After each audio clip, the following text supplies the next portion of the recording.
En este caso, bueno, mi nombre es Renzo Martínez, yo soy psicólogo clínico, tengo un doctorado en psicología, he estudiado diversas cosas dentro de la rama de la psicología clínica principalmente, y actualmente soy director del Centro de Formación y Psicoterapia Contextual y tengo la suerte de trabajar en el Hospital Hermilo Valdizán en DAMOC, que significa Departamento de Análisis y Modificación del Comportamiento, donde hacemos específicamente lo que es terapia cognitivo-conductual en sus diferentes aristas, ¿no? Tanto terapia cognitivo-conductual de Ellis, de Beck, tanto activación conductual, tanto terapia de aceptación y compromiso, estrategias de mindfulness, tenemos grupos de terapia conductual dialéctica, hacemos diferentes trabajos, diferentes estrategias dentro del enfoque cognitivo-conductual. Ok, ahí también están las redes, de algunos de ustedes de repente ya las conocen, que están participando de este espacio, y otros de repente recién los están conociendo, ¿no? Y también tenemos un Instagram donde pueden ver algunas de las cosas que vamos a ir publicando a través del tiempo. Entonces vamos a empezar un poco ya. Bueno, aquí está un poco la presentación que ya la mencioné, ya se las he comentado, un poco cuál es el objetivo, cómo lo estamos promoviendo. Primero es importante tener claro algunos conceptos, ¿no? Y este concepto es muy importante para lo que estamos hablando hoy, ¿no? Que directamente es qué es la depresión. Vamos a ver diferentes autores, diferentes formas de verlo, ¿no?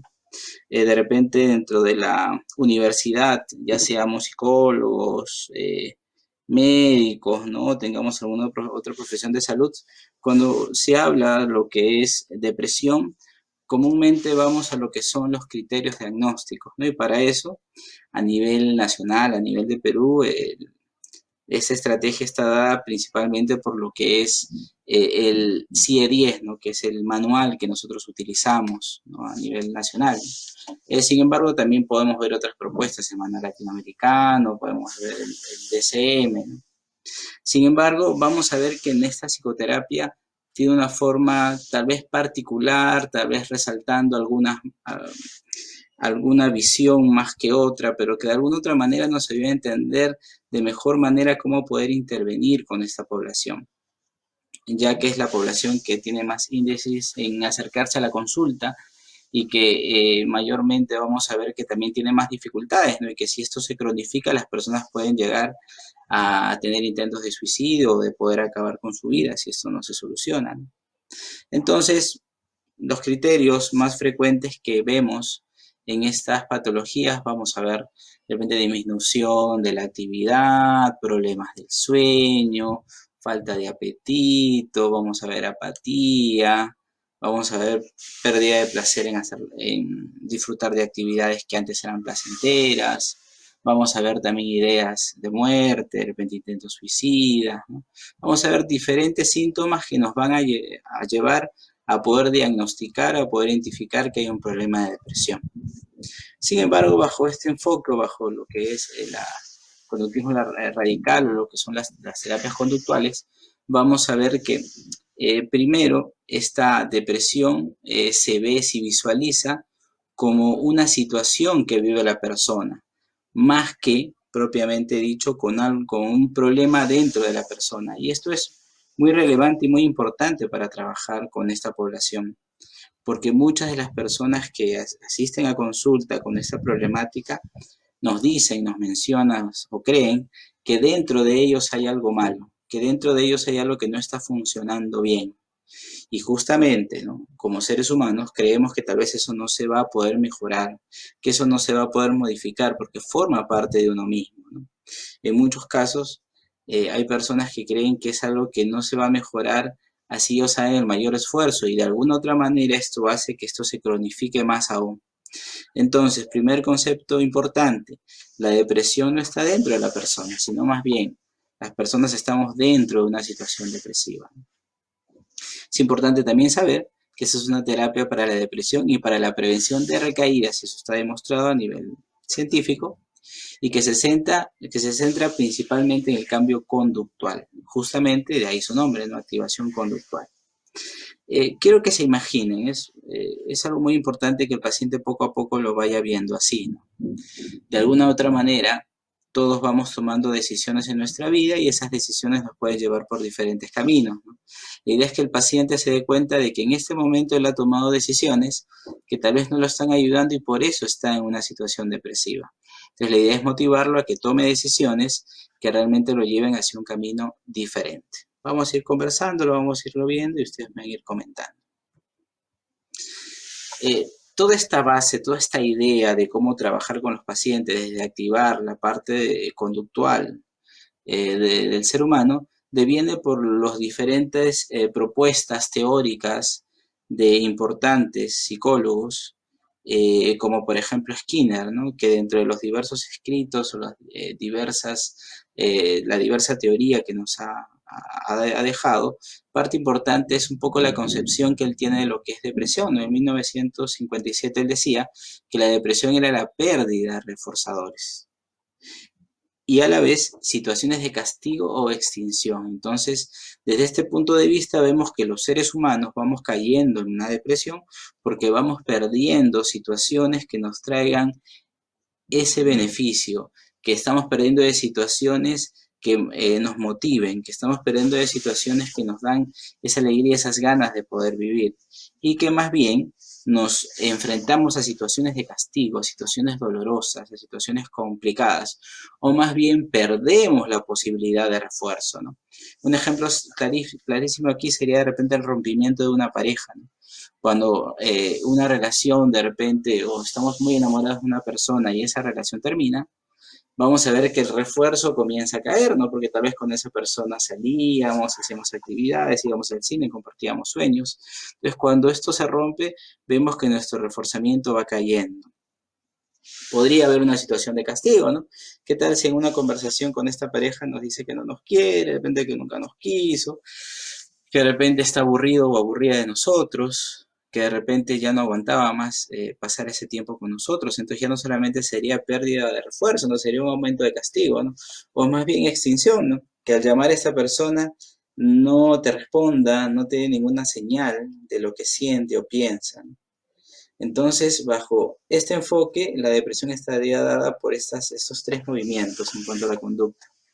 Levinson, más bien, en 1979, no es que niega o no es que no toma en cuenta estas variables, por supuesto que las toma en cuenta. Sin embargo, él cree que la principal razón está centrada en la respuesta de evitación, que sería un paralelo o estaría muy cercano a lo que se da también en la ansiedad.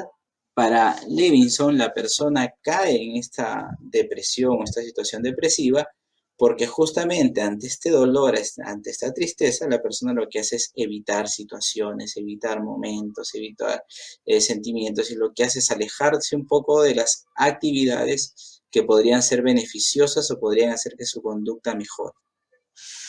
Por el otro lado, Fester menciona en 1981 que esto tiene que ver con una disminución de la tasa de refuerzo positivo. Entonces, si vemos puntos en común en estas tres propuestas, es que el refuerzo disminuye, es que hay una situación de castigo, de que perdemos el refuerzo que recibíamos y que por otro lado podemos tener conductas evitativas que más que ayudarnos, cronifican más el problema, ¿no? Lo que les decía, ¿no? Es el ejemplo que les decía en la situación o lo propuesto por Skinner, ¿no? Lo que hacemos, en vez de afrontar este hecho del rompimiento de pareja, evitamos, no nos salimos o más bien salimos pero en conductas que no nos benefician, sino que nos hace sentir peor, que nos causa más daño, que nos trae más castigo. Entonces lo que hacemos es muchas veces evitar situaciones importantes, dejar de ir al trabajo, dejar de conversar con personas que de repente nos podrían mostrar afecto y cariño y a través de eso nos vamos alejando y perdemos esa alegría y esa tranquilidad y más bien nos vamos encumbrando hacia un camino de dolor, de tristeza y de mayor preocupación. ¿Ok? Entonces esta sería un poco la visión desde los modelos conductuales de lo que es la depresión. Sin embargo, ustedes bien saben que en el año 1979 Beck hace un propuesto muy importante, ¿no? Donde lo que hace es sumar a estas propuestas conductuales la visión desde el enfoque cognitivo y lo que hace es mencionar que tanto pensamientos automáticos, creencias nucleares podrían ser un factor muy importante en el desarrollo de esta depresión. Entonces es ahí donde ya se va preparando más aún, donde se va viendo más claro las intervenciones que hoy llamamos cognitivo y conductuales, el modelo cognitivo-conductual, integrando todos esos aspectos, ¿no? No solamente viendo la conducta a base de refuerzos, de castigo, de extinción, de evitación, y sumando la posibilidad de que el pensamiento sea la causa de nuestros problemas y atacando, rompiendo, cambiando estos pensamientos, el poder traer la mejora en el ser humano. De esa forma se trabajó muchísimos años y con resultados muy importantes. Es indudable rescatar este gran avance, es indudable poder no resaltar el gran beneficio que trajo la intervención cognitivo-conductual para las personas, ¿no? Y eso es algo que a mí me gusta resaltar mucho, ¿no? Porque cuando vamos en este camino de capacitarnos, de conocer otras estrategias, como por ejemplo activación conductual, terapia de aceptación y compromiso, terapia conductual dialéctica, o el trabajo plenamente con mindfulness, a veces caemos en creer de que de alguna u otra manera la terapia cognitivo-conductual ya no sirve, ya no vale o está en el pasado, y no es así, ¿no? Aún sigue siendo efectiva, ¿no? Tiene diferentes problemas a nivel teórico que se pueden ir mejorando, que se pueden observar y que de repente para algunos la hacen no tan importante, pero sin embargo en cuanto a la ayuda de los pacientes es una terapia que ayuda muchísimo, ¿no? Tan igual como ahora los modelos de tercera generación también están pasando por evaluaciones tanto a nivel teórico, filosófico y de efectividad, donde también algunas personas tienen sus críticas hacia estos modelos, ¿no? Sin embargo, es importante resaltar este gran aporte que trajo para la ciencia psicológica esto propuesto por Beck. Así se trabajó por muchísimo tiempo. Yo creo que ayudó a que la psicología vaya ocupando un sitial científico y que las demás ciencias nos vean de esa manera. Sin embargo, más o menos en el año 96, 1996, Jacobson hace un estudio muy importante, donde lo que él busca es realmente identificar qué tanto la terapia cognitivo-conductual era efectiva o qué tanto podíamos descomponer estrategias de esta terapia para ser más efectivos o ser más eficientes, ¿no? Recuerden la eficiencia en el poder alcanzar algo a menor costo, a menor tiempo y tener los mismos alcances. Entonces lo que él hace es dividir la terapia cognitivo-conductual y primero, si ustedes ven aquí la palabra Jacobson, no sé si podrán ver el cursor, primero vamos a C. Divide solamente lo que es la propuesta de activación conductual, que sería programación de actividades. En el centro vemos RCA más AC, que lo que hace este autor es dividir lo que es la reestructuración cognitiva de pensamientos automáticos más la programación de actividades. Y por otro lado, el tercer grupo que divide es de reestructuración cognitiva de creencias nucleares más lo que es activación conductual. Tres componentes. Se hacen diferentes ensayos de tratamiento con personas con depresión y el resultado que él obtiene es muy interesante porque él llega a descubrir con esta investigación que los tres grupos mejoran, que los tres grupos llegan a una mejora muy parecida, sin diferencias significativas al ser evaluados tanto estadísticamente como cualitativamente.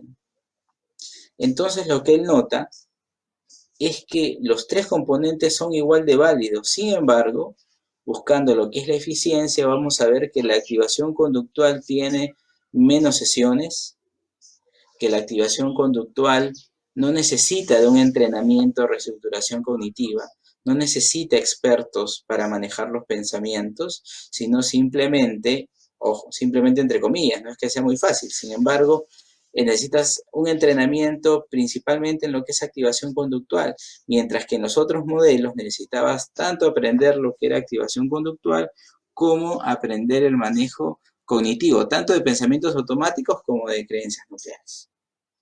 Entonces aquí las cosas se van viendo cada vez más claras. Y lo que propone este autor es por qué no utilizar activación conductual cuando es más rápido, una eficacia muy importante, a largo plazo funciona bastante bien y no necesitamos tanto entrenamiento para eso, ¿no?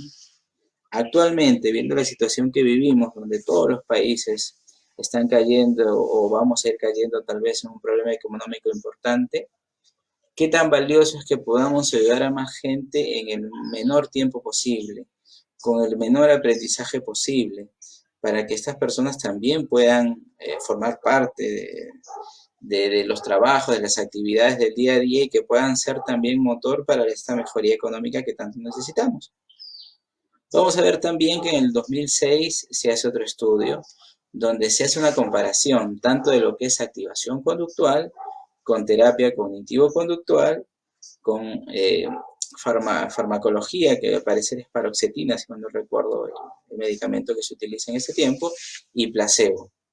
En este caso, por ejemplo, vemos que la activación conductual es tan eficaz como la intervención farmacológica, pero la diferencia importante es que con farmacología lo que se observó es que en la mayoría de los grupos que utilizaban esta medicación, tal vez por cuestiones económicas o por cuestiones culturales, prefieren dejar el medicamento a un tiempo no tan lejano y que esto muchas veces hace que nuevamente el paciente pueda entrar en una recaída y que el problema nuevamente aparezca o se vaya cronificando más a través del tiempo, ¿no? Sin embargo, activación conductual trajo consigo que las personas tengan una recuperación más constante y que la posibilidad de recaída sea cada vez menor. Por eso que también se resalta dentro de este estudio su potencia y lo importante de estar capacitados en estas intervenciones y poder aplicarlas a las personas que nos visitan. ¿Ok? Entonces, dentro de la activación conductual hay dos modelos importantes, ¿no? El modelo de activación conductual propiamente dicha, que parte de esta concepción o idea de Levinson, que voy a retroceder para que lo recuerden, esta concepción que está en el medio, el incremento de las respuestas de evitación como punto central. Activación conductual va más a este enfoque, el que está a la izquierda, obviamente, sin dejar de lado la importancia de los refuerzos positivos, del castigo. Sin embargo, se centra un poco más en la evitación y ahora lo van a ver.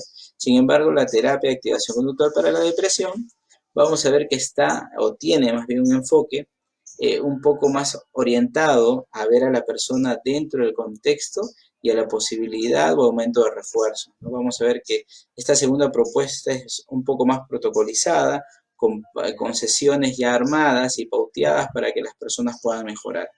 Ambas estrategias resultan muy importantes, sin embargo, la de activación conductual para la depresión muestra en algunos momentos, en cortas sesiones, mejorías importantes. Nosotros vamos a profundizar o vamos a tomar más en cuenta para este momento, para esta charla que estamos teniendo, la orientada en lo que es la activación conductual.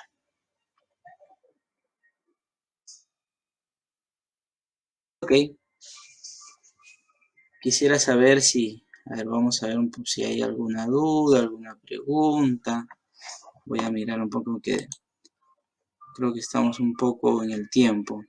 Por ahí están agradeciendo. Muchas gracias, Perina. Ok, mejor vamos avanzando y voy dejando para el final sus dudas, sus preguntas, porque a veces esto se da a destiempo y no quiero tampoco perder lo que estamos conversando, ni que ustedes pierdan un poco el contenido de la información que le estamos brindando. Ok, entonces, como parte también importante, ¿no? Vamos a entrar y tener cada vez más claro la teoría relacionada a lo que es activación conductual. Primero, por mucho tiempo hubo hasta cierto punto versus, como se coloca ahí, ¿no? Tanto lo que es, en cuanto a la depresión, si las causas eran internas o eran externas lo que traían la depresión en las personas. Sin embargo, dentro de este modelo, toma como importante tanto los pensamientos, las creencias, las emociones, pero no como causa, ¿no? sino como variables que interactúan con la conducta, ya viendo la posibilidad como terapeutas conductuales, de que el pensamiento también es una conducta, ¿no? Y que cumple las mismas leyes de cualquier comportamiento que podamos observar. Como ya bien dicen muchos autores, ¿no? El pensamiento así lo podamos verbalizar o no, así sea solamente accedido hacia una persona, eso no hace que deje de ser menos conducta, sigue siendo conducta, ¿no? Entonces, bajo este enfoque vamos a ver que las causas no son internas, que las causas están en otro lugar y como les mencionaba, desde un punto de vista conductista está entre la relación, justamente como se menciona abajo, ¿no? La relación que existe entre la conducta y el contexto, ¿no? Y no solamente los pensamientos. Esta es una intervención que proviene de lo que es el conductismo radical skinneriano, bueno, que sería importante que lo revisen, que lo tengan cada vez más claro, ¿no? Que es una concepción que por muchas personas tal vez está mal entendida, mal comprendida, ¿no? Entonces los invito a poder revisar y entender un poco más, ¿no? Algo puntual nada más que quisiera mencionarles y que es importante saberlo, es que el conductismo radical habla sobre la raíz, de ir a la raíz de los problemas. En este caso, esta raíz sería, se muestra en la parte superior, ¿no? La relación que tiene la conducta con el contexto. Ahí están los problemas. Entonces, los eventos privados no son causas. Eso es algo muy importante a tener en cuenta, ¿no? Bajo un modelo cognitivo, tal vez sí. La depresión viene por estos pensamientos, estas ideas, bajo este enfoque no. Por eso, justamente, no se trabaja por ese lado. Y los eventos privados influyen en la conducta, por supuesto, porque son conducta. Por eso influyen. Aquí vamos a comparar un poco los dos modelos, tanto el modelo que viene de lo que es la activación conductual, el modelo conductual o el modelo cognitivo. Vamos a ver que en la parte superior se ve lo que es el antecedente o acontecimiento vital, la B que es belief, que es creencias o pensamientos, y la consecuencia, ¿no? Que son conductas o emociones. Este modelo fue muy popular tal vez por la propuesta de Ellis y de alguna otra manera en diferentes análisis funcionales bajo el enfoque cognitivo-conductual se toman en cuenta. Sin embargo, bajo una propuesta conductual, lo que vamos a ver es que sí, igual esa A tiene que ver con antecedente o estímulo discriminativo, ¿no? Y que esa B no es una B de belief, ¿no? Sino que es una B de behavior, conducta verbal o conducta no verbal. Es conducta propiamente dicho, ¿no? Y la consecuencia en este caso estaría dada no por emociones ni por conductas, ¿no? Sino más bien por reforzadores, por castigos, por extinción. Entonces nosotros en activación conductual vamos a trabajar con el segundo modelo. Esto es un gráfico que nos permite ver cómo las personas podemos ir entrando en estos círculos de alguna otra manera, o esta interrelación de lo que es el contexto con el ser humano y cómo va saliendo ese comportamiento que llamamos depresión, o va apareciendo ese comportamiento que llamamos depresión, ¿no? Primero, circunstancias iniciales, pérdidas, conflictos, estrés, agobio, dificultad, ¿no? De repente, muchos de nosotros estamos viviendo una situación complicada, ¿no? En diferentes países, ¿no? Que tiene que ver con el COVID-19, ¿no? Entonces vamos a ver que estas circunstancias puede traer y ha traído, estoy seguro, muchos de nosotros, de repente disminución de aliciento, de interés, pérdida de algunos reforzadores importantes, ¿no? Pérdida de repente de comunicación con personas que queremos, o más aún, ¿no? Por ahí si estamos en casa, la dificultad de no poder tocar a las personas que queremos, ¿no?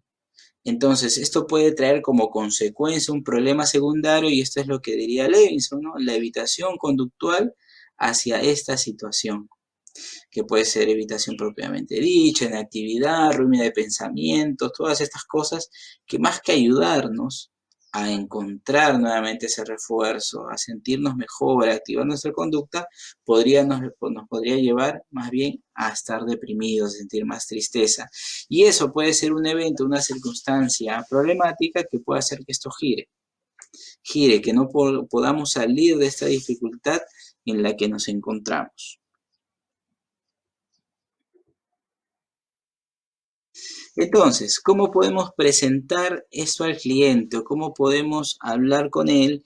Les recomiendo un terapeuta conductual, muchas veces trabaja con una pizarra porque es importante el poder mostrar muchas de estas cosas al cliente y que pueda entender, conocer estas propuestas teóricas, estos propuestos teóricos para que él pueda también mejorar su comportamiento, ¿no? Ya que, como lo vamos a ver, dentro de esta intervención la idea es que nosotros entrenemos al paciente, seamos como un coach, como alguien que está con él y que lo va empujando a poder realizar actividades que estén siempre en pos de su beneficio.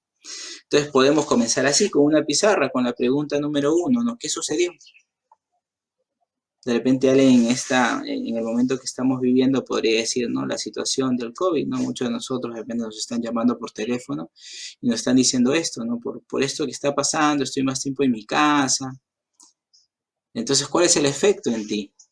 Pues la persona nos va a decir, ¿no? Estoy aburrido, estoy cansado, siento que esto no va a pasar, siento que esto no va a mejorar, las cosas van a estar peor, ¿no? Y preguntarle cómo te sientes con eso, ¿no? Las personas van a decir que sienten tristeza, que sienten ansiedad, que sienten cansancio, que no saben qué hacer. Muchos de ellos están perdiendo de repente temas económicos. Entonces la siguiente pregunta y la cuarta de repente es la más importante dentro de este proceso, ¿no? Es preguntarle, ¿qué haces? ¿Qué haces con esto? Entonces si la persona me va a decir, rumia, ¿no? Pienso todo el día y pienso todo el día y veo todas las noticias y estoy sentado sin pararme 1 hora, 2 horas todos los días, entonces vemos que ese nivel de evitación no va a ayudar y que más bien, ¿cuál va a ser el resultado? La situación va a empeorar, más dificultad. Y eso va a hacer que este evento negativo, o que vuelva a aparecer, o que más bien aparezca otro evento negativo, que viene de la mano con la conducta que tenemos, y igual este círculo puede ser infinito, ¿no? De 1000 vueltas y 1000 situaciones, ¿no?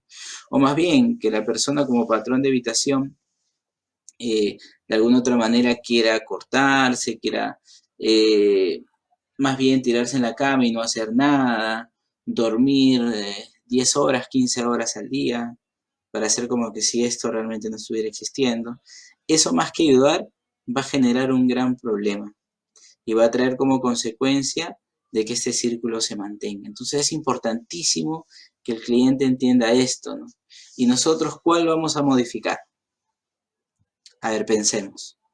Lo que sucedió, ¿eso lo podemos cambiar? ¿Podemos hacer que el COVID no aparezca?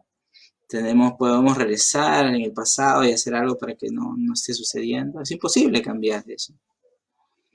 Que la persona no se sienta así, que no esté agobiada, que no esté preocupada en esta situación. Imagínense, ¿seremos capaces de hacer ese cambio? Imposible. Nosotros como profesional de salud sentimos lo mismo, porque igual somos seres humanos y tenemos estas mismas emociones y es casi imposible no sentirse así. Bueno, algunos de repente no lo sentirán, pero muchos de nosotros sí lo sentimos. De repente si estamos alejados de personas que queremos, o de repente si pensamos un poco en lo que podría pasar con los adultos mayores que tenemos en casa, ¿no? ¿Cómo te sientes? Podemos cambiar de sentir de repente un poco de tristeza, de melancolía, de ansiedad ante esto. Entonces, si te das cuenta, lo que está o lo que esté en un mayor acceso de cambio, lo que podemos trabajar con el paciente, lo que está bajo su control, tiene que ver con este proceso de evitación y por eso es que tenemos que ir ahí para buscar generar cambios. Muy bien, antes de empezar la terapia.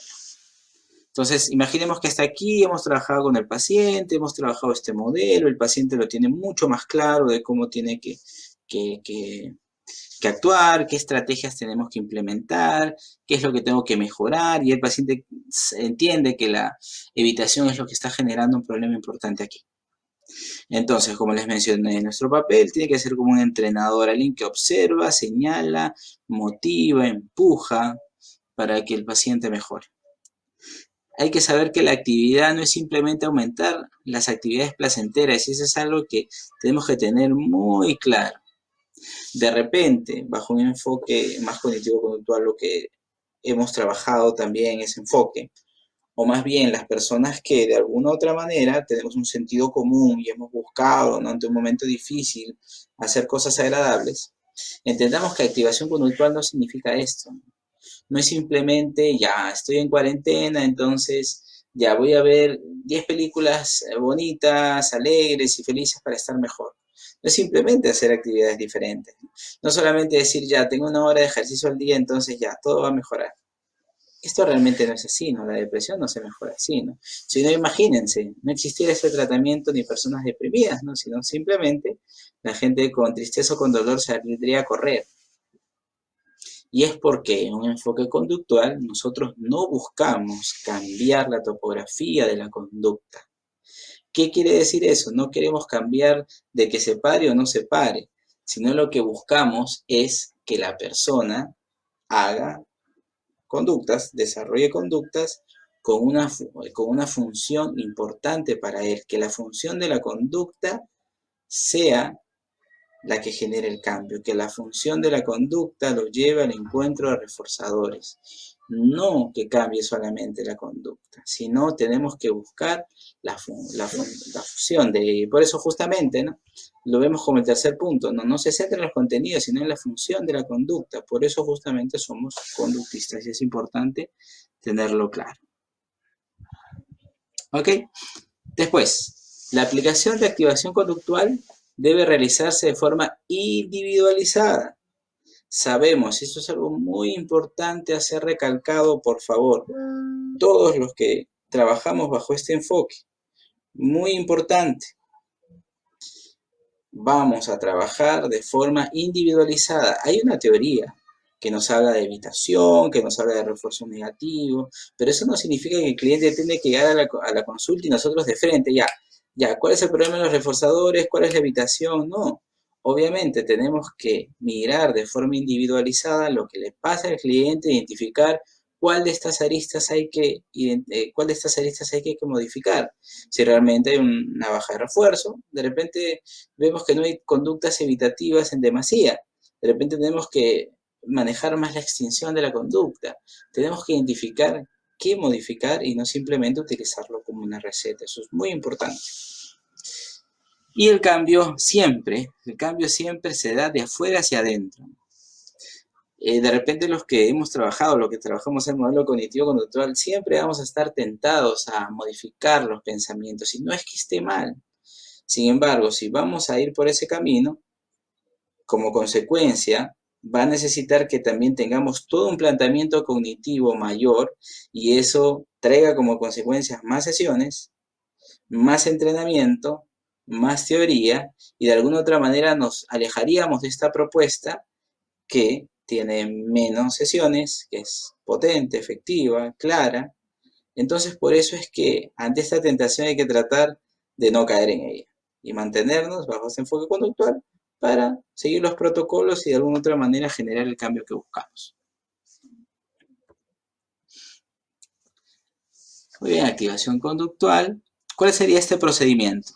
Mucho trabajar lo que es la relación terapéutica es muy importante en toda psicoterapia, ¿no? Y aquí también la pregunta, ¿cómo hacerlo? No vamos a irlo conversando y vamos a irlo trabajando también. El recoger información que va a estar de la mano con el análisis funcional de la conducta, y mirar la historia de la persona, racional y que tiene que ver con lo que es la psicoeducación que se realiza al paciente. Vamos a explicar el modelo ABC del análisis funcional para que el paciente lo tenga claro y también esta propuesta que les mostré inicialmente para presentar hacia el paciente. Muy bien, entonces hasta aquí vamos a hacer como un pequeño resumen para tenerlo claro. Activación conductual es una propuesta, un tratamiento conductual que está centrado en la evitación que se da de las conductas ante la tristeza, ante el malestar, ante una situación difícil para el paciente. Por eso es que justamente identificamos que la depresión no está dada por cuestiones internas, sino que los seres humanos entramos en situaciones depresivas, que estamos en momentos complicados para nosotros y eso nos genera ese estado de ánimo y muchas veces la evitación a ese estado es que hace que el problema se cronifique y se mantenga. Hay dos modelos de activación conductual que son muy importantes, que son muy valorados. Cada uno puede elegir alguna de las variantes dependiendo de sus variables personales, de cómo les parece la intervención, de el punto teórico donde toman mayor énfasis. Eso es muy individualizado, ¿no? Cada uno puede seguir esos caminos. En este momento estamos hablando más de activación conductual propiamente dicha, por las estrategias que tiene. Después lo vamos a ir hablando, ¿no? Entonces, es fundamental en este inicio de terapia hacer psicoeducación. Y para eso acá hay 10 puntos importantes. El primero, que el problema no está en las cosas que ocurren en nuestra vida, ¿no? Y que tampoco está muchas veces en lo que sentimos, ¿no? Sino el cómo afrontamos esto que sentimos. Eso tiene que ser muy importante y que el paciente tiene que irlo interiorizando, ¿no? Que las emociones están aquí, me duelen, las personas sufren. Sin embargo, ese sufrimiento puede mantenerse y puede caer como toda emoción, o puede seguir a través del tiempo, puede acompañarme de repente por muchos años de mi vida si yo no lo estoy afrontando, y que más bien que estoy haciendo, evitándolo, y puedo hacer que esto se intensifique. Punto 2, ¿no? Vamos a ver que las causas de estas emociones, de esta depresión, están dadas principalmente por la falta de recompensas que sentimos, ¿no? Y por los problemas. ¿Qué quiere decir? Nosotros como psicólogos lo vemos clarito, ¿no? Tanto por la disminución de refuerzo, ¿no? Y por el aumento de castigos, ¿no? ¿Se dan cuenta de este punto 2? Punto 3. A veces es difícil saber por qué estamos deprimidos, ¿no? Sin embargo, la idea es ir evaluándolo, ¿no? Y a través del tiempo vamos a ver que tal vez sí nos falta tomar recompensas, recibir más refuerzo positivo, ¿no? A veces los clientes van a decir, no, pero si, no sé, yo me siento bien igual, ¿no? O no, no entiendo desde cuándo surge esto, no, eso es natural, ¿no?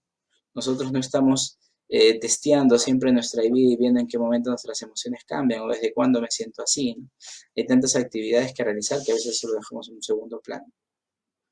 Después, eh, cuando la vida proporciona pocas recompensas, lo que decíamos, ¿no? La disminución de refuerzo positivo, ¿no? Dejar de hacer lo que hacíamos, cosas placenteras, refuerzos positivos que estaban ahí accesibles, los dejamos de lado y más bien nos acercamos más a situaciones que nos brindan castigos más que refuerzos. En la terapia, ¿no? Dice, trabajemos juntos para ayudarte a ser más activo e implicado, ¿ah? Con la vida que tienes. Entonces vamos a buscar actividades, acceso a mayor refuerzo. La activación conductual no desempeña un hacer por hacer, y esto es lo que mencionábamos hace un momento, ¿no? Sino hacer las cosas que como consecuencia traigan una mejoría para el paciente. Por eso nosotros vamos a ser como entrenadores, como coach para estas personas. Cada sesión se ocupará en el desarrollo de pasos prácticos y factibles, ¿no? Vamos a ver paso a paso cómo vamos motivando a que el paciente genere otro tipo de conductas. En las sesiones convendremos en tareas para la casa. Es importantísimo que el paciente sepa que vamos a programar tareas y que él tiene que moverse, él tiene que hacer cosas diferentes para tener, ¿no?, acceso a refuerzo. Y activarte o implicarte en cosas específicas puede ayudarte a experimentar más recompensas y a resolver problemas concretos de la vida. Es importantísimo que se dé cuenta la importancia de la actividad. Ok, entonces la intervención que vamos a hacer va a ser dada por el análisis funcional, que lo tenemos en la parte superior, antecedente, conducta y consecuente. Y en las consecuencias, ¿qué es lo que vamos a hacer? Manejo de consecuencias, entrenamiento en habilidades y estrategias para manejar las barreras que se presenten. ¿Qué quiere decir con eso? Que el paciente va a tener que superar las dificultades que se le presenten al querer aumentar las actividades que va a realizar. Este es un resumen del tratamiento. Si se dan cuenta, es un tratamiento puramente conductual. Entonces, este procedimiento de la terapia, primero, identificar actividades antidepresivas. Actividades justamente que lo alejan al paciente de la depresión. Monitorear acciones y humor. Lo que vamos a hacer es monitorear que él cumpla con las actividades que estamos conveniendo con él en la sesión y verificar cuál es el humor, qué es lo que siente cuando las realiza, ¿no? De esta manera vamos a tener con mayor claridad qué tenemos, qué actividades hay que aumentar o qué actividades hay que cambiar o modificar. También bajo este enfoque es importante conocer los valores de la persona, ¿no? Valores, algo más allá de metas, valores como ese faro que nos guía, como esa brújula que nos dirige hacia un lugar. Valores igual a dirección. También es importante conocer esto y poder trabajarlo con el paciente para saber hacia dónde van dirigidas las actividades que ellos van a tener. Comenzar primero con actividades simples y actividades para la casa. El tratamiento está orientado en eso. De repente podríamos mirar nuevamente la diapositiva y decir, uy, el tratamiento es muy fácil. Sin embargo, hay que tener en cuenta aspectos muy importantes, ¿no? Como los que les voy a mencionar aquí. Primero, importancia en el hacer. El paciente tiene que estar centrado en hacer, en movimiento, en actividades. Después, actividades, plan y estado de ánimo, lo que les mencionaba, ¿no? Tener actividades claras y poder monitorear cómo se sienten. Empezar de poco a poco y que sea continuado. Eso también es muy valiosísimo tener en cuenta, ¿no? Lo que tenemos que es motivar a las personas a hacer cosas que por más pequeñas que nos parezcan a nosotros o por más pequeñas que le parezcan al cliente, puedan ir trayendo como consecuencias otras aproximaciones a otras conductas importantes. Entonces, vamos a encontrar pacientes, como bien ustedes saben, como bien han encontrado, de repente por la depresión no se mueven de la cama. Entonces hay que ver el movimiento más pequeño hasta de, no sé, si están todo el día en la cama, hasta tomar el desayuno en la mesa y volver a acostarse, que van a ser importantes y que van a generar un cambio en la conducta del cliente y que van a acercarlo a posibles refuerzos y que eso va a motivar su conducta, que se genere un cambio más importante. Es importante también tener claro lo que es la frecuencia, la intensidad, la duración, las horas, los días, tener muy planificado las cosas que va a hacer el cliente y en qué momento. Actividades con refuerzo positivo cercano y también a largo plazo, ¿no? Por ejemplo, la actividad de hacer ejercicio, ¿no? Que es tan valiosa, ¿no? Que al momento genera un refuerzo importante y que también si se mantiene a largo plazo va a traer como consecuencia que la persona tenga más salud, más habilidad para hacer algún deporte o una actividad importante. Actividades que presentan reforzamiento natural. Vamos a tratar de empujarlo a actividades que el refuerzo sea prácticamente automático y esté en el propio quehacer de la persona, ¿no? Muchos de nosotros, de repente en este tiempo, muchos de ustedes se están convirtiendo en muy buenos chefs, ¿no? Cocinando, haciendo platos ricos. Entonces quiero que se den cuenta que esas actividades tienen un refuerzo muy natural, donde la consecuencia o ese refuerzo se encuentra de repente hasta antes de hacer la conducta, ¿no? Es importante mantenerla y desarrollarla, ¿no? Actividades variadas, muy importante, muy importante. Tomemos en cuenta siempre, ¿no? Y eso es algo que sería importante que ustedes se den cuenta, ¿no? La depresión muchas veces se da porque más bien nuestras actividades están orientadas hacia una sola persona. Y esto yo lo explico, estoy seguro que muchos de ustedes, bueno, o las personas que en un momento me habrán escuchado en una ponencia, en una actividad, recuerdan tal vez un ejemplo que yo siempre pongo, ¿no? Que me parece muy importante, que viene de los libros que he leído, que hasta cierto punto lo he ido como modificando y cada vez haciéndolo más mío, ¿no? Que es este, el de los caños. Yo siempre a mis pacientes les hablo de la posibilidad de que se imaginen que hay una persona que está aislada, ¿no? Y que solamente puede recibir por un caño comida, puede recibir agua, ¿no? Y que la persona puede vivir tal vez mucho tiempo ahí encerrada con ese caño, ¿no? Sin embargo, ¿qué pasa si ese caño se corta, ¿no? La persona queda sin alimento, sin agua y puede morir. Entonces, muchas veces eso es lo que pasa en nuestra vida. Y yo le pregunto a la persona, ¿no? ¿Y qué pasaría si pongo 2 caños? ¿Sería mejor o no sería mejor? Y la gente siempre dice, sí, sería mejor. Y si pongo 3, y si pongo 4, y si pongo 10, sería mucho mejor, ¿no? Porque si se corta uno, la persona seguiría con vida, hay 9, ¿no? Si se cortan 5, pero seguiría viva, y 4, ¿no? Y es como les decía, es lo mismo que pasa en nuestra vida, ¿no? Si mi única fuente de refuerzo de vida es una persona, entonces si esa relación, actividad se corta, si pierdo a esa persona, entonces muy probablemente caiga en depresión. Pero si yo tengo diversas fuentes de reforzamiento, ya sea esta persona que puede ser un familiar, un amigo, una pareja, si sumo a eso al trabajo, si sumo otras amistades, si sumo la actividad física, si sumo la pintura, el arte, las películas, tantas cosas que puedo ir sumando, eso trae como consecuencia la posibilidad de tener más refuerzo y ante la posibilidad de que se corte alguno de estas fuentes, el poder seguir adelante. ¿Ok? Muy importante esa actividad. Y por eso que he puesto ahí las orejitas, porque quiero que justamente eso, ¿no? Que estemos atentos, teniendo claro siempre esto. Trabajar con registros para ver cómo va modificándose la conducta de la persona a través del tiempo y la revisión de tareas y darles la importancia a las tareas, ¿no? Que realmente se cumplan. En activación conductual, gran parte de la sesión va a estar orientada a revisar que si la persona cumplió o no cumplió con las actividades que les estamos proponiendo. Muy bien, entonces hasta aquí trabajaríamos mucho lo que es la actividad simple, podríamos tener formatos de horarios como el que está arriba y podríamos poner también el estado de ánimo al realizar cada una de ellas, ¿no? Abajo hay un registro donde podemos hacer como un zoom a alguna de esas actividades y monitorearlas de formas más cercanas, ¿no? Actividad, por ejemplo, a las 8 el lunes, salir a correr, ¿se completó sí o no? O se completó 20 minutos y no una hora, y su estado de ánimo, ¿no? Felicidad tanto, alegría tanto, tristeza tanto, ¿no? Angustia tanto, y así podemos ir revisando cómo van cambiando las emociones, cómo va, o qué tanto se están cumpliendo las actividades, y hacer un seguimiento más cercano. Para valores hay registros como estos, ¿no?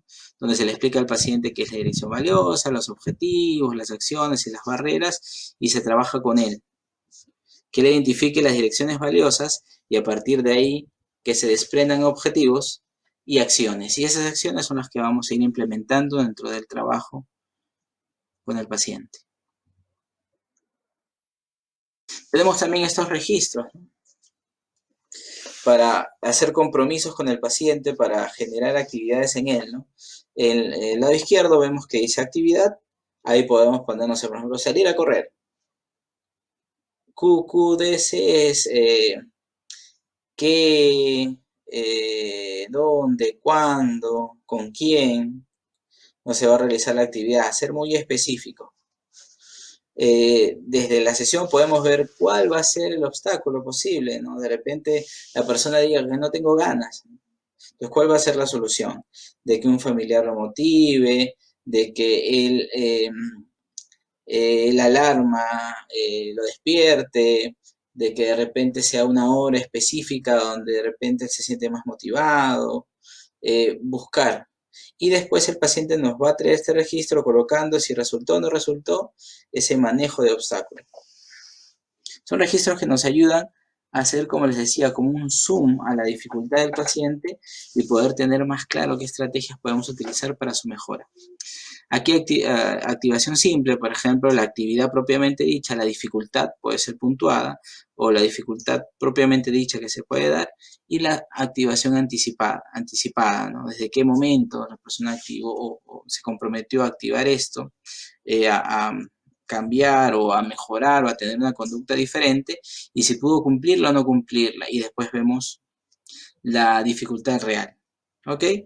Primero la actividad, la dificultad, qué tanto él se anticipaba y creía que no lo iba a poder, que no lo podía hacer, si completó o no completó, y después qué tan reales. Nosotros vemos la casilla número 3, que dice asignación anticipada, dificultad real, ahí podemos ver y el paciente se va a dar cuenta qué tan real era la visión que él tenía sobre el problema, qué tan difícil era realmente. ¿Ok? Todos estos registros son para que el paciente se pueda dar cuenta y pueda tener cada vez más claro cómo poder mejorar.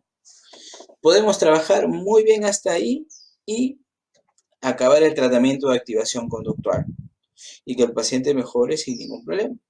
Sin embargo, vamos a ver que algunos otros pacientes, a pesar de haber trabajado hasta este punto, aún presentan dificultades o aún les cuesta el poder movilizarse o tienen eh, rumiaciones con mayor frecuencia o les cuesta un poco manejar este aspecto de los pensamientos.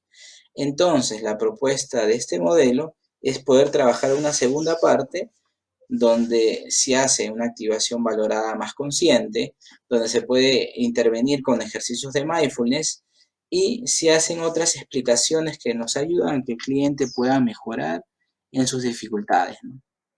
Si se dan cuenta, se puede profundizar en este tipo de explicaciones, que de alguna otra manera creo que ya todos lo tenemos claro, ¿no?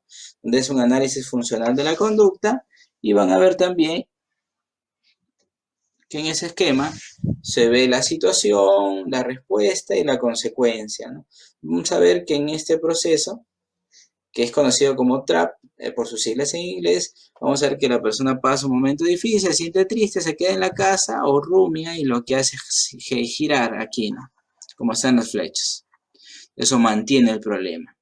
Sin embargo, si vamos a esta que es track con C al final, según sus siglas, vamos a ver que se da la situación complicada, la persona se siente deprimida y más bien si se activa, lo que hace es salir de este circuito, ¿no? Salir de este circuito de respuesta. Entonces se orienta más a las personas a tener presente el hecho de afrontar, de tener una estrategia alternativa. Entonces se va introduciendo más en esta filosofía de cambio. Y también se podría trabajar con estas siglas que vienen del inglés action, que sería acción, y que es como una memotecnia que el paciente puede tener claro, presente en su día a día, para no volver a caer en depresión. Y esto ayuda también mucho en el trabajo de lo que es la prevención de recaídas, ¿no? Que cuando la persona sienta de repente una emoción, una incomodidad, o observe de que está dejando de hacer actividades importantes, primero se evalúen y diga, ¿realmente hay un problema? ¿Estoy manteniendo un problema? ¿Hay algo que me está sucediendo? ¿De alguna forma estoy haciendo que esto persista? Y ahí sería el segundo paso de la C, ¿no? Que sería decidir, ¿no? Entonces, ¿qué estoy evitando realmente? ¿Sigo evitando esto? ¿Sigo evitando esta dificultad o la afronto? La idea es que en la T, ¿no? Que en este caso sería probar eh, en castellano, serían las acciones planteadas, ¿no? Tengo que planear acciones para generar un cambio. Y a partir de ahí, actividades diarias. Actividades diarias, actividades diarias, actividades diarias. Día tras día. Y ojo, en el punto número 5, observar, ¿no? Que no solamente sea un refuerzo para el corto plazo, sino también para el largo plazo, ¿no? Que sean conductas importantes para futuro, ¿no? Y finalmente, nunca abandonar la estrategia de no evitación y de hacer actividades más bien que sean placenteras y que me ayuden a mejorar mi conducta. Ok, entonces ese sería el camino, ok, de activación conductual. Me gustaría solamente para terminar ver estos pasos de forma muy puntual a base de un ejemplo, ¿no? De un caso, ¿no? Recuerdo mucho un paciente, trabajamos esto en un paciente que él había trabajado mucho tiempo en una minera, le iba muy bien, tenía un acceso económico importante, sin embargo, le piden, o mejor dicho, lo despiden. Imagínense, él vivía prácticamente 21 días en la mina y venía 7 días aquí a Lima. Entonces perdió una fuerte conexión con la mina y con las actividades que realizaban. Él llegó a casa, comenzó a criticar la conducta de cada una de las personas que vivían en la casa. De repente estaba incómodo con cómo gestionaban, no sé, el dinero, la parte de valores de la casa, de las creencias de la casa. Entonces comenzó a tener cada vez más conflictos con sus hijos, con su pareja. Y fuera de eso, bueno, se entera, o mejor dicho, se da también la situación de que tiene un familiar que fallece, ¿no? Entonces él cae en una situación depresiva muy importante, con muchas dificultades, pasa mucho tiempo en la cama, no se relaciona. Entonces vamos a ver cómo se presenta este modelo, ¿no? Primero, ¿no? Donde hay circunstancias importantes de vida, pérdida de trabajo, donde hay esta situación muy complicada, ¿no? Del fallecimiento de un familiar. Entonces eso hace que él se sienta muy mal, que pierda el refuerzo, de que se afronte a mucho castigo. Entonces lo que hace mucho es el evitar, ¿no? Tirarse en la cama, no hacer nada, no pararse, no querer comer en la sala, en el comedor, y se siente muy triste. Y va girando, va girando, va girando, sin generar cambios. Entonces le presentamos este modelo, ¿no? Donde él se muestra tal vez muy renuente, ¿no? Donde él dice, claro, yo entiendo que estoy evitando, pero es que no puedo, es que para mí es difícil, es que no voy a poder encontrar salidas, ¿no? Entonces lo motivamos mucho a entender este proceso, ¿no? Y hablar un poco de estas pautas, ¿no? Que él se dé cuenta de que la depresión no tiene tanto que ver o no está principalmente dada como causa de lo que él piensa o de las situaciones que se han dado, ¿no? Sino la situación como él lo afronta, ¿no? Entonces comenzamos a trabajar este modelo, ¿no? Podemos o comenzamos a identificar actividades antidepresivas, ¿no? Actividades con refuerzo, ¿no? Y primero lo activamos más hacia afuera, ¿no? Que busque la posibilidad de trabajo, de que revise sus bienes. Él tenía un lugar que estaba alquilando, entonces ver la posibilidad de repente de tomarlo él, de gestionar un negocio. Desde el mismo hecho del tema de la cama, de que se relacione más con sus hijos, de que controle técnicas de autocontrol para no generar críticas, juzgamientos hacia los demás, sino que se concentre más en sus actividades. Entonces comenzamos a monitorear, ¿no? A poner horarios de llevar currículum, y justo todo esto de la mano con sus valores, ¿no? Porque él lo que quería es seguir siendo una persona productiva, ¿no? Él quería acercarse más a sus hijos, ser un mejor papá, el ser una mejor pareja, ¿no? Entonces comenzamos con eso, ¿no? El tener encuentros con los hijos de comunicación, el poder tener proyectos juntos, ¿no? A nivel laboral con sus hijos, el poder salir, el tener actividades con su esposa, el poder mirarse ya como una carga, sino va como alguien que apoya en casa. Entonces comenzamos a hacer actividades simples, ¿no? Y actividades para la casa, ¿no? Donde le enseñamos la importancia, donde hacemos planes, vemos su estado de ánimo. Empezamos de poco a poco, como les decía, desde que converse con sus hijos en casa, de que busque trabajo hacia el tema del negocio. Vamos avanzando, ¿no? Como se dan cuenta, estas metas están orientadas para el momento, pero también a largo plazo. Buscamos actividades que él le den refuerzo, ¿no? Que era el buscar algunos amigos con que había trabajado antes en la mina, el poder relacionarse con ellos, ver la posibilidad de estar en otra mina, eh, diversas actividades importantes para él. Entonces trabajamos con estos registros, fuimos viendo cómo su estado de ánimo fue cambiando a medida que él se iba involucrando más en actividades. Como les decía, evaluamos los valores, estaban más orientadas al área familiar, pareja, hijos y trabajo. Estaba muy orientado en esas áreas, ¿no? Y comenzamos a hacer actividades en pos de ellas, ¿no? Utilizamos estos registros también para poner precisión en las actividades que realizaban. Sin embargo, mejoró muchísimo, pero él siempre tenía una rumia constante, ¿no? Que devenía un poco de algunas explicaciones de cómo se da la depresión, ¿no? Él pensaba que su depresión era genética, ¿no?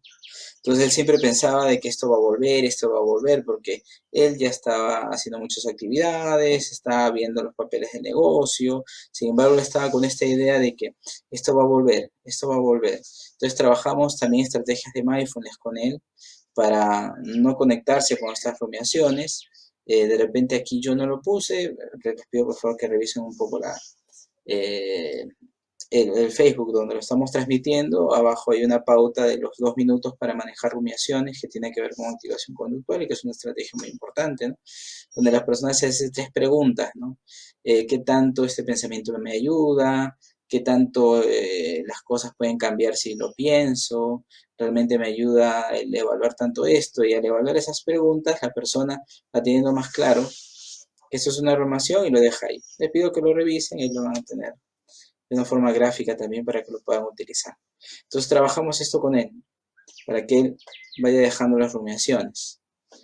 Y las explicaciones que se presentan aquí, principalmente la actividad de acción, ¿no? Se trabajó esta mnemotecnia, ¿no? Y cada vez que el paciente regresa, después de cada semana, se revisan las actividades que se van manteniendo y se ve un poco eso, ¿no? ¿Qué tanto se ha evaluado? ¿Cómo se ve? ¿Está evitando algo? ¿Qué acciones puede hacer para modificar esa evitación? O de repente, si ya la hizo, ¿qué tanto las está aplicando en su vida diaria? ¿No? Y esto qué tanto tiene que ver con el futuro, porque eso también es muy importante, ¿no? Conectar lo que hace hoy el paciente con beneficios de futuro, ¿no? Y la idea de nunca abandonar, de seguirse manteniendo en una posibilidad de afronte y no de evitación. ¿Ok? Pues ahí está un poco el correo, está también el Instagram, está el teléfono, si alguno se quiere comunicar. Algunos de repente entre las últimas transmisiones han dejado unos mensajes para ver la posibilidad de unos cursos. Bueno, por